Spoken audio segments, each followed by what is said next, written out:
네, 요소수 부족 사태가 장기화할 조짐을 보이고 있습니다. 국내 요소 재고가 조만간 바닥날 것으로 보여 물류 대란이 현실화할 것이란 우려가 커지는데요. 정부는 오늘 오후 회의를 열어서 대응 방안을 논의합니다. 취재 기자 연결합니다. 조태현 기자. 네, 조태현입니다. 네, 그야말로 요소수 대란인 분위기입니다. 공급 차질에 따른 물류 대란 걱정 점점 커지고 있죠. 네, 예를 들어보면은 국내 요소수 시장의 강자가 롯데 정밀화학입니다. 이 회사의 시장 점유율이 50%가량인데요. 이 회사의 요소 재고는 대략 이달 말까지 생산이 가능한 정도입니다. 다른 회사의 상황도 비슷한 것으로 알려졌는데요. 늦어도 이번 주 안으로 요소를 추가로 확보하지 못하면 당장 이번 달 말부턴 요소수 생산과 공급에 차질이 빚어진다는 뜻입니다.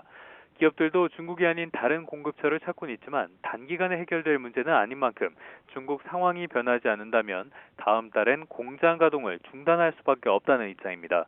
만약에 요소수 품귀 때문에 디젤 화물차가 멈춰서면 그야말로 물류 대란이 벌어지게 되는데요. 이는 국내 경제의 물류망 자체가 멈춰서면서 경제가 휘청되는 결과로 이어질 수 있습니다.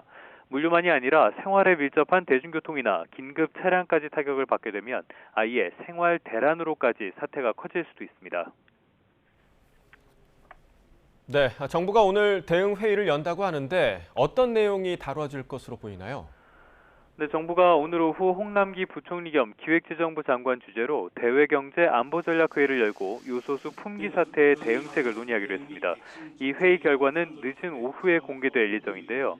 일단 정부는 중국의 신속한 검사와 공급 재개를 요청하고 러시아와 중동 등으로 수입처를 확대하는 방안을 검토하고 있습니다.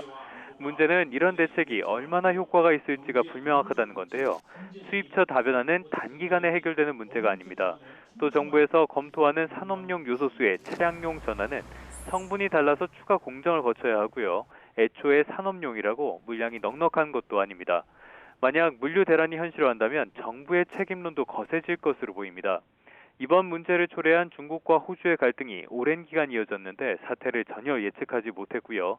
품귀 현상이 벌어진 뒤로도 정부가 내놓은 명확한 대책이라곤 사재기 단속 정도가 전부입니다. 이런 가운데 국토교통부는 내일부터 진행하려던 불법 자동차 일제 단속을 요소수 수급 안정 때까지 잠정 연기하기로 했습니다. 정부는 요소수 사재기 단속 등의 대책에 집중하려는 조치라고 설명했습니다. 지금까지 경제부에서 YTN 조태현입니다.